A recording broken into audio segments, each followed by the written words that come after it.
Gulf രാജ്യങ്ങൾ വീണ്ടും ഇറാന്റെ വാക്കുകൾ കേൾക്കാൻ തയ്യാറെടുക്കുകയാണ്. മുൻപും ഇറാൻ ഗൾഫ് രാജ്യങ്ങൾക്ക് മുന്നറിയിപ്പ് നൽകിയതാണ്.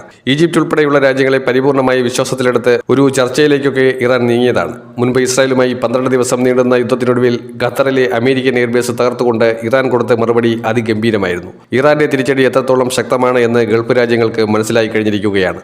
ഇനിയും അമേരിക്കയ്ക്ക് വേണ്ടി കുഴലൂത്ത് നടത്താതെ ഇറാനിൽ റെജീം ചേഞ്ച് വരുത്താൻ ആരെങ്കിലും സ്പൈ വർക്ക് ചെയ്യുകയോ ആരെങ്കിലും ഇറാനെ ഒറ്റിക്കൊടുക്കുകയോ ചെയ്താൽ അവർക്കുണ്ടാകുന്ന ശിക്ഷ, അവർക്ക് ഇറാൻ നൽകുന്ന മറുപടി എത്രത്തോളം ഭയാനകമാണ് എന്നുള്ളത് മനസ്സിലായി കഴിഞ്ഞിരിക്കുകയാണ്.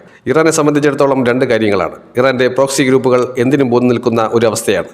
കാരണം പ്രോക്സി ഗ്രൂപ്പുകൾ കഴിഞ്ഞ നാളുകളായി ഇസ്രായേലിനെ പണിയണമെന്ന് ആഗ്രഹിക്കുകയാണ്. പലസ്തീനിൽ നിരപരാധികളെ കൊന്നൊടുക്കി കൊലവിളി നടത്തുമ്പോൾ ഇസ്രായേലിനെ പരിപൂർണമായി മണ്ണിട്ട് മൂടാൻ ഒരു അവസരം തർക്കം പാർത്തിരിക്കുന്ന പ്രോക്സി ഗ്രൂപ്പുകൾക്ക് ഇപ്പോൾ ഇറാൻ നടത്തുന്ന ഈ പോരാട്ടം 10 മടങ്ങ് ശക്തിയാണ് പകരുന്നത്.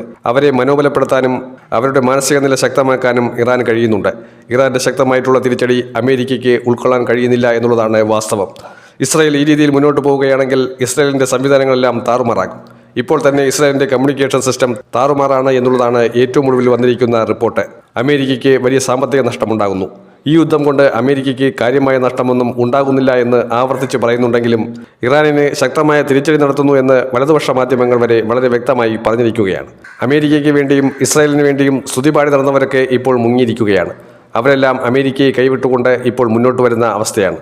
അമേരിക്ക പല കാലങ്ങളിലും ഇന്ത്യക്കെതിരെയുള്ള നിലപാടാണ് എടുത്തിരിക്കുന്നത്. താരിഫ് വർധന ഉൾപ്പെടെയുള്ള കാര്യങ്ങളിൽ ഇന്ത്യയെ ഉപദ്രവിക്കാൻ ശ്രമിച്ചതിന് ഇത് കിട്ടണം. നിലപാടുകൾ മാറ്റിമറിക്കുകയാണ് പ്രമുഖ ചാനലുകൾ. ഇറാനെതിരെ നിരന്തരമായി വ്യാജ വാർത്തകൾ പ്രചരിപ്പിച്ചുകൊണ്ടിരുന്നവരൊക്കെ ഇപ്പോൾ ഇറാനെ ജൈവിളിച്ചുകൊണ്ടിരിക്കുകയാണ്. സന്ദർഭം മാറിമറിയുന്നു. ഇന്ത്യൻ മഹാസമുദ്രത്തിലേക്ക് ഇറാൻ ഇപ്പോൾ നടത്തുന്ന ആക്രമണം അത് ഇന്ത്യക്കെതിരെയുള്ളതല്ല. മറിച്ച് അമേരിക്കയുടെ എയർബേസുകളോ അമേരിക്കയുടെ കപ്പൽ ഗതാഗതമോ ഏതെങ്കിലും ഉണ്ടെങ്കിൽ അങ്ങോട്ടേക്ക് വരെ ആക്രമണം വ്യാപിപ്പിച്ച് മുന്നോട്ട് പോവുകയാണ്.